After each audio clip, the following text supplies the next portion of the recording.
You're welcome back to the morning show. This is Morning Spring, Western Spring Television, and it's time to enter into the conversation for today. In a world where several issues are rife, several terrible, terrible issues. I mean, in Nigeria, we have insecurity really on the rise, but there are some other terrible things happening on the sidelines.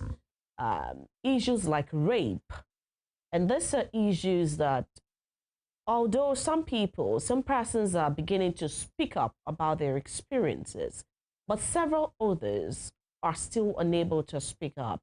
And it is prevalent in some parts. I mean, some people are experiencing this, a lot. Some multiple cases. I mean, they're victims multiple times of this dastardly act. And more recently, on social media, there have been several reports of rape cases. People, victims themselves, openly sharing their experiences about this particular,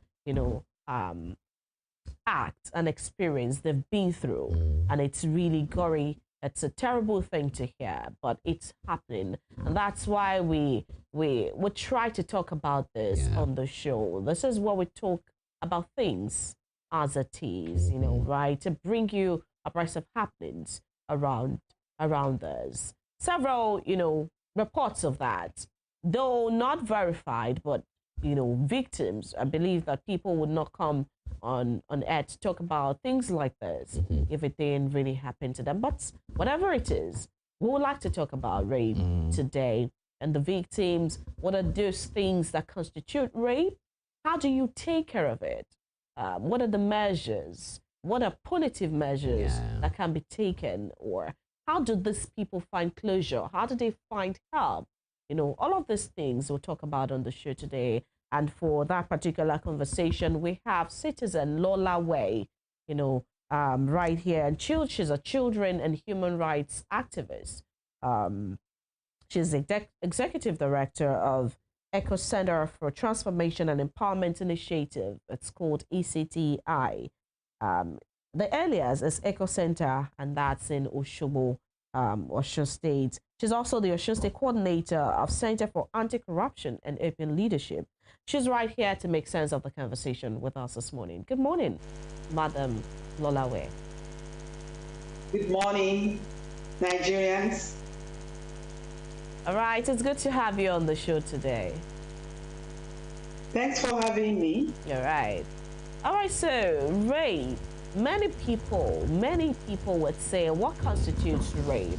Some people say that there is even rape in marriage. So what constitutes rape? How do you say someone has been raped?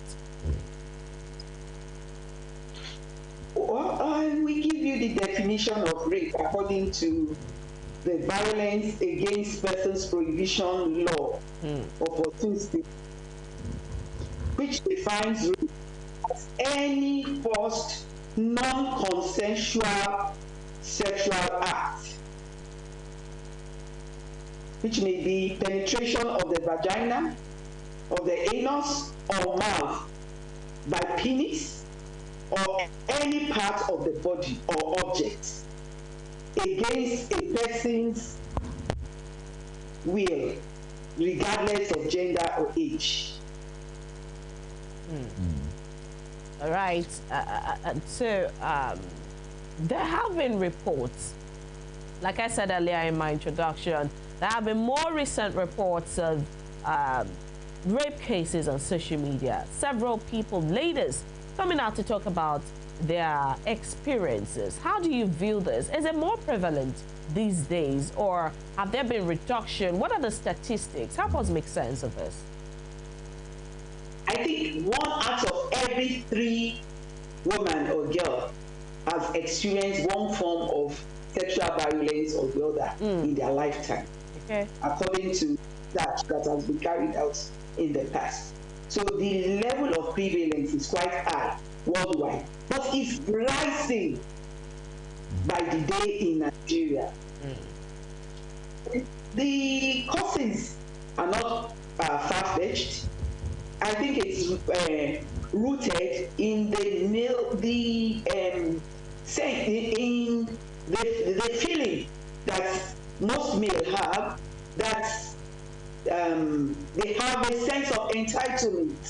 They have been made to believe that as male they have to be aggressive.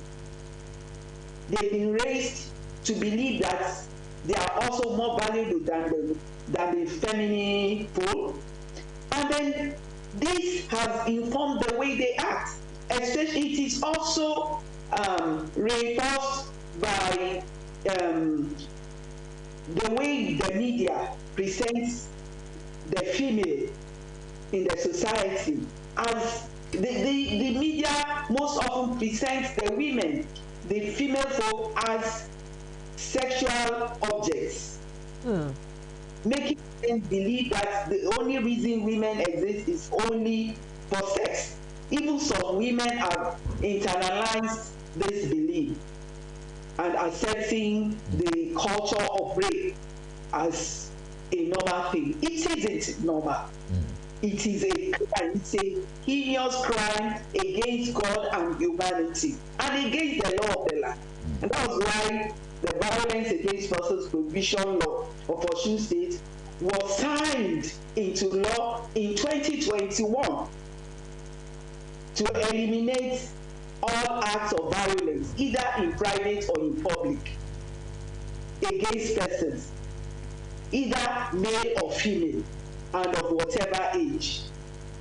Both male and female, could be raped, irrespective of age. Can you hear me, ma'am? I was going to ask that clarity that when you were talking about the statistics where you said 1 out of 3, that means women have experienced rape. I was going to ask that, is rape only, are women the only victim for rape? Can men not actually be raped? But you have clarified that aspect, that men can as well be raped. But just for clarity's sake, the surge in rape cases now, is it increasing for the men folks as well? I mean, are men also, the rate at which men are being raped, is it increasing, or it's more with the women than the men? It's increasing for both, but it is still more for the female folk than for the male folk. Okay. More women are being raped because of the power inequality in our society, and because of the kind of culture of rape that exists in our society. I was talking about the way the media presents women to the society earlier, and then I also want to mention the fact that if you look at most of our home videos that we watch, that are watched on African Magic, you will see that most of the time the violence is often against the female, encouraging male to believe that they have a sense of entitlement, to talk women into having sex with them or forcing them to have sex. Because rape is any form of coercion, threat, or even deceit. Because it has to do with consent. When this consent is gotten by coercion, by threats, by deceit, or by misuse of power or other means, it could even be initiated by more than one person. All right. The free consent of the victim, then it is rape. So the major ingredient there is consent. Another issue that we have to also consider is the age, the capacity to give consent. Anybody below the age of 18 does not has not attained the legal age to give consent. All right, madam. Talking about consent now, my colleague, while we're having this introduction, she made mention of rape in marriage. I would need, you are the professional here, can you explain the aspect of rape in marriage? Okay, I think rape within marriage forced or coerced sexual intercourse between wife and husband is not recognized as a crime by Nigerian law. Okay. At best, a husband who forces his wife to have sex will be found guilty of assault. So rather than categorizing it as rape, it will be seen as an assault. And then it's also it's going to involve a very long legal battle to prove it in court, because it is assumed that once you say I do, you have already given consent in advance. But that does not mean that spouses should not consider the wish of their partners. If the man is not willing, don't force him. If the woman is not willing, don't force her. All right. So, mutual for each other, maintaining the dignity of each other. All right. So, what are the consequences of rape? Because many people, you find that later on in life, in years to come, they begin to have resentment for men. They begin to not want to engage in any form of intimacy with men. What are the consequences of rape? The trauma, that people experience. How does it come to play in the lives of those victims? I would say that the consequences of rape can either be physical, mental, or emotional. It is physical when it results in death, in physical injury.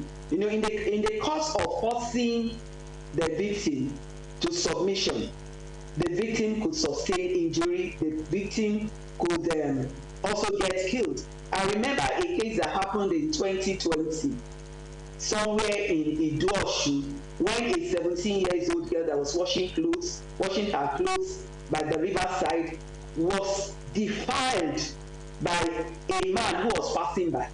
He saw her, and in an attempt to rape her, he smashed her head against the rock in an attempt to overpower her. She sustained very serious injury. It was only God that saved her from being killed by the perpetrator. We went to court. The perpetrator was sentenced, although we considered it then wrongly, to mere 7 years imprisonment, because the appropriate law was not used by the police in charging the case to court.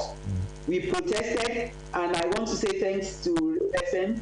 The management of Rape FM also supported us in crying out against the act and the poor justice system that existed then, that made the perpetrator to get a very light punishment for the offense, which ordinarily should have carried a life sentence, because the victim was a child with the age of 18.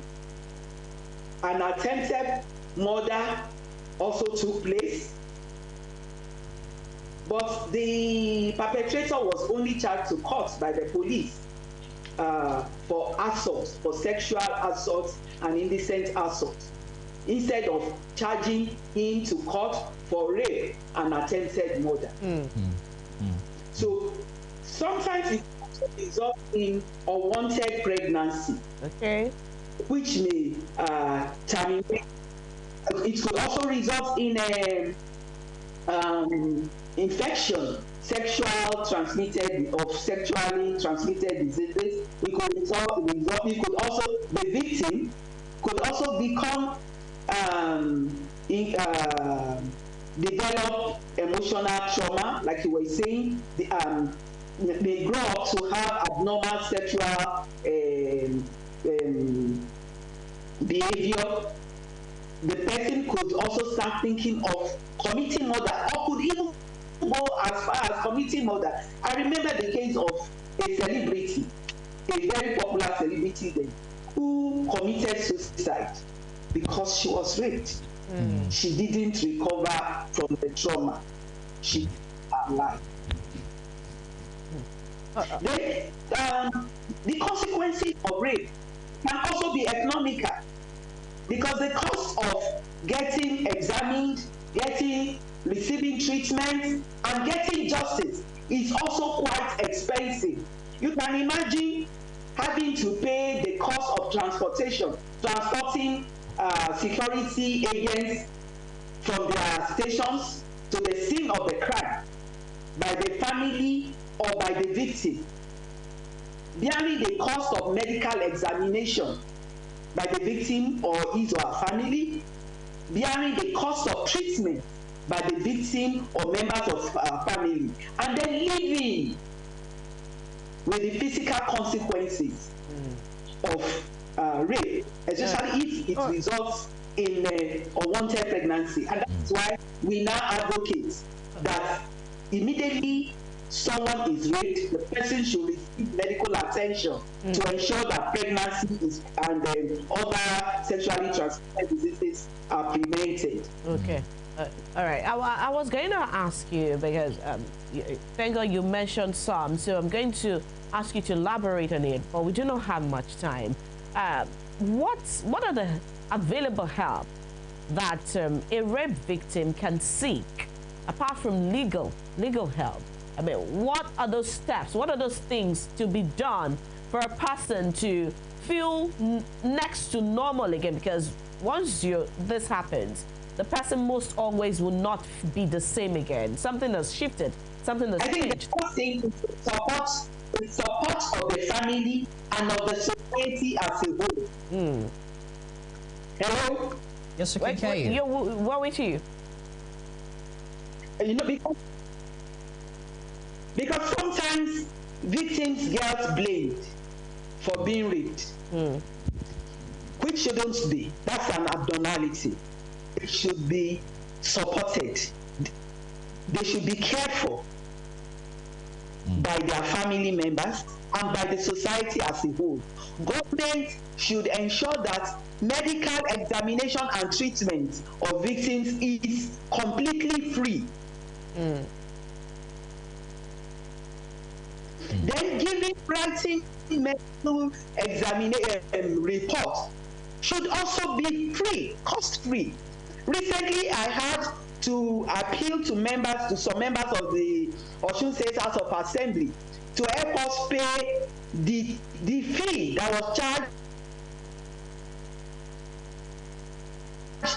by a certain naira for writing medical reports for rape victims. This is quite huge. This is a country where the minimum wage is 70,000 naira. So when 50,000 naira is removed from the meager resources of the family, and the family has to also charter a minibus for a minimum of 50,000 naira to transport security agencies to the scene of the crime, and then again chartered same vehicle to take them and the perpetrator to court and probably to the correctional center. The cost is high. Government should look at this. And then government can also assist victims in recovering quickly by ensuring that there is an agency of government whose sole responsibility is to ensure that justice is served. Because once justice is served, it aids quick healing. The agency should be should have properly trained officers that are groomed in the law and in providing psychosocial support, because victims also need psychosocial support. We were talking about the emotional and mental trauma that victims go through in the course of the act and after the act, and as a result of victim blaming by members of the society, especially by members of the security agencies, who blame victims for what they wear, for what they wore, for being where they were, and for doing whatever they were doing. No, it is never the fault of the victim. It is the fault of the perpetrator, all right, who chose to commit the crime. All right, because the society. All right, ma'am. I get to understand that you know, a lot of issues go on with rape victims that makes their life to shift from what it is to another. However, let's look at the aspects of allegations, especially talking about false rape accusation at this time. What are the consequences? Because there are some persons we've heard of who have alleged a lot of persons regarding rape. However, in the end, it's actually a false accusation. Are there consequences for false accusation regarding to rape? And how can these issues be addressed? Of course, there are gross consequences for making false allegations, because I told you that, especially if it's an allegation of the crime being committed against the child, I told you it carries a life sentence, while the other one carries a minimum of 12-year sentence. So for a crime that carries this kind of maximum punishment, for somebody to joke with another person's life, I don't think it's a joke. It's a serious matter that is also provided for by the law. There is serious consequences for such acts of false accusation, to discourage people from making false allegations against innocent persons. And you know that in Nigeria, the law believes that a person is innocent until he is proved otherwise. So to a reasonable extent, the law also protects the rights of all persons in the society, and also prescribes punishment for people who lay false accusations against others out of malice, just to get them punished unduly. All right. Thank you so much. Just before we round up, I'd like to ask you, so what are those things, since this the rape cases are on the rise, how do we rid the society of this? What should victims do? What should the society do so that we do not have lots of these cases on our hands? You have about 2 minutes for that, man. Okay, I would say one of the things that the society can do is what Rave FM and Western Spring Television is doing, by giving voice to the voiceless and by educating members of the public on what constitutes rape and what to do when they are raped, which is to report immediately, to recall a member of this, let other people know what you are going through. They should follow you, the victim, to the hospital for medical examination, and then follow the victim to the police station or any other security outfit to make a report, so that the perpetrator can be arrested immediately. And then non-governmental organizations and the members of the civil society organizations have a duty to also create awareness in the society of what constitutes rape, its consequences on the society as a whole, and not just on the individual victim, and also educate members of the public on the consequences of the existing punishments as prescribed by the Violence Against Persons Prohibition Law, which also makes provision for compensation for victims based on the circumstances of the act. All right, thank you so much, Citizen Lola Wey. She is a women and children human rights activist. We thank you. We appreciate you coming on the show this morning. Okay, thanks so much for having me. Grateful. All right. Okay, so dear Lisa viewer, it is time. You've heard that on rape. We hope that our society can be rid of rape victims and rape cases. We do not want to have this dastardly act amongst us again. We'll be going on the script break. When we return, we'll usher you into our second conversation for today. Stay with us.